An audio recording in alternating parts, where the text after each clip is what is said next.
Hi, my name is Dr. Todd, and I'm here to tell you that it's time for a change. The way we parent our kids has changed dramatically in recent years with the rise of social media and technology. But are you still doing these toxic parenting behaviors? It's time to rethink your strategies so your child can grow up healthy, happy, confident, and successful.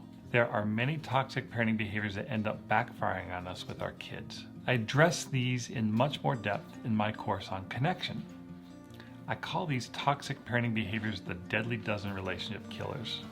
I'll talk about one of these in this video.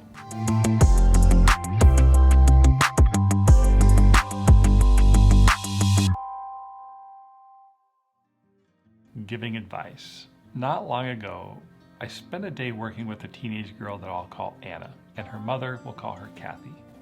Anna was a really interesting kid. She was an extremely talented musician with a unique, quirky personality. She just saw things differently than most people and was a really neat girl. After spending some time with her, it was obvious to me that some of Anna's quirky personality traits actually included a social weakness that it was starting to become obvious to me. She seemed to miss social cues that would be obvious to most people. So social cues like facial expressions and nonverbal body language seemed to just pass right by her. She was always the least socially sophisticated kid in the room.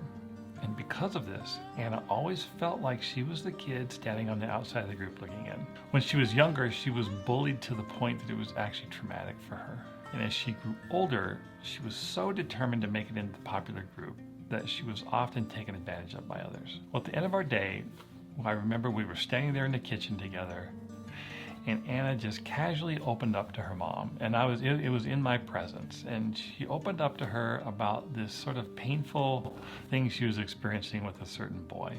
She liked this boy. She felt like he was different from the others, and she felt like, he liked her too. But he would often suddenly stop responding to her text messages. He would go silent for long periods of time, and at the moment, he was ignoring her. And as Anna was sharing this with her mom, Kathy immediately went into advice mode. It was startling to see this in real time. It was as if Anna was speaking from the heart and Kathy was speaking from her brain. And there was this huge disconnect. And I was able to watch and observe a few things while I was standing there in their kitchen as I saw this unfold.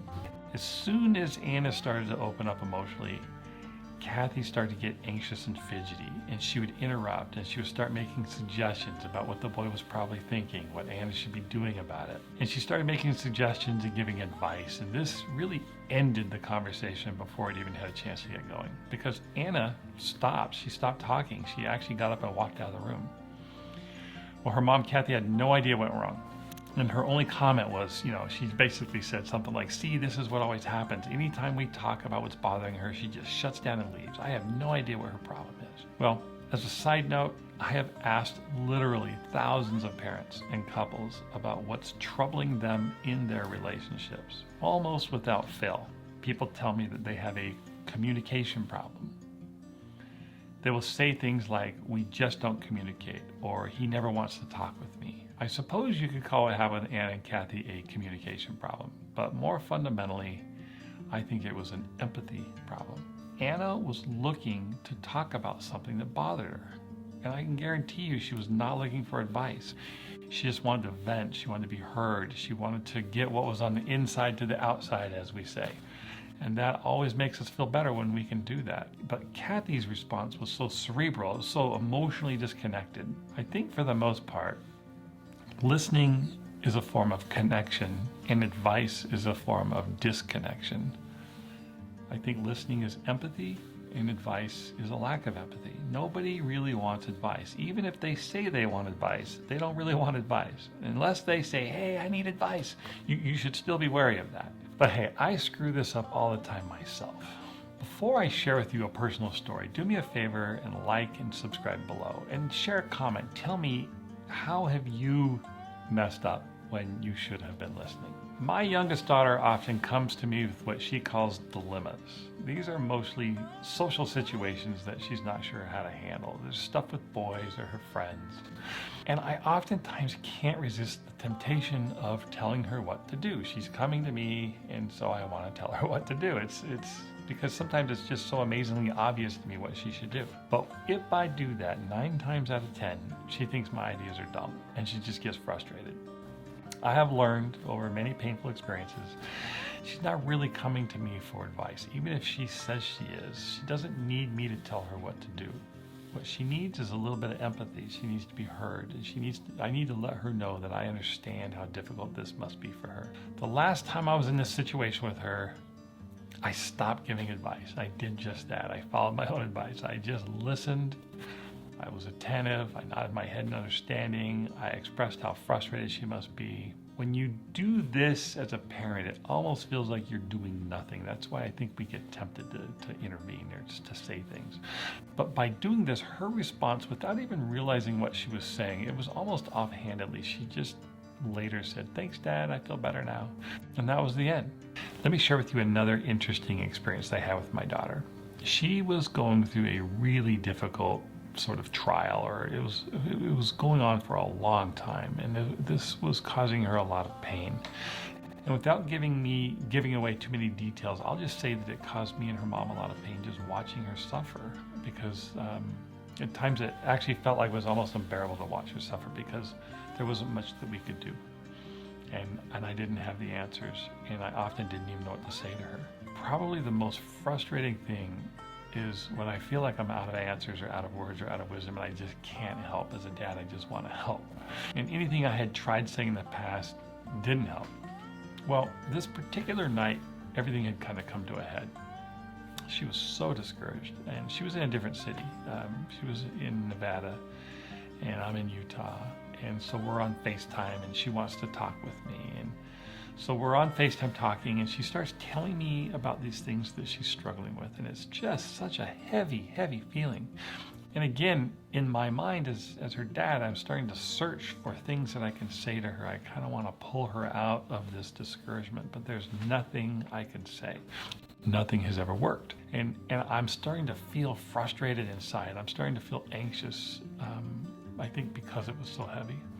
So when I'm in that situation, sometimes I'll inject a little humor to try and lighten things up. I might do a little bit of soft teasing, but it's really just to lighten the mood. But the whole time she's talking, and I'm wanting to come up with something to say to make this kind of go away for her. But I'm reminding myself about advice and that she's not looking for that. And I'm reminding myself to just listen. It's hard to listen when you're anxious as a parent. It's really hard. So I had to force myself to hold my thoughts and just listen. So we spent a lot of time that night on this FaceTime call where I'm listening and occasionally injecting a little bit of lightness here and there.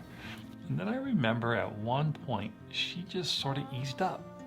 And you could tell there was sort of relaxation that had come over her. It's hard to describe. But you could just sort of tell that she was feeling better after talking through some of this. And it was then that some of the things kind of came into my mind that I wanted to say to her. And I was able to say these things, and she was able to hear them. But I don't think she could have heard them earlier if I hadn't spent a lot of time listening and connecting with her first. If I had just gone in with advice, no matter how good it was, it would have just bounced right back off of her. So when you're trying to help your kids and guide your kids, much of that has to start with connecting, listening, and empathizing. It's really joining with them. In a way, it's sort of suffering with them. And when we do that, we're able to talk with them and say things that might be helpful later. It was actually an amazing thing that night, because her mom later called me after we had this FaceTime call and just mentioned to me how much lighter her mood was, that she was feeling better. And I don't even remember anything of what I said to her. I just remember that being able to hear her and talk with her and connect with her, I think made all the difference. So just think about that. When your kids are suffering, you have to spend some time first suffering with them, to just join with them and listen to them. So just try to join them and be with them. Hey, if you've really been struggling with your child not listening, start with these points. But I have more for you. I've put a link in the description to a free 4-part presentation that will show you how to connect with your kids. So grab a pen and paper, click the link below, and I'll see you there.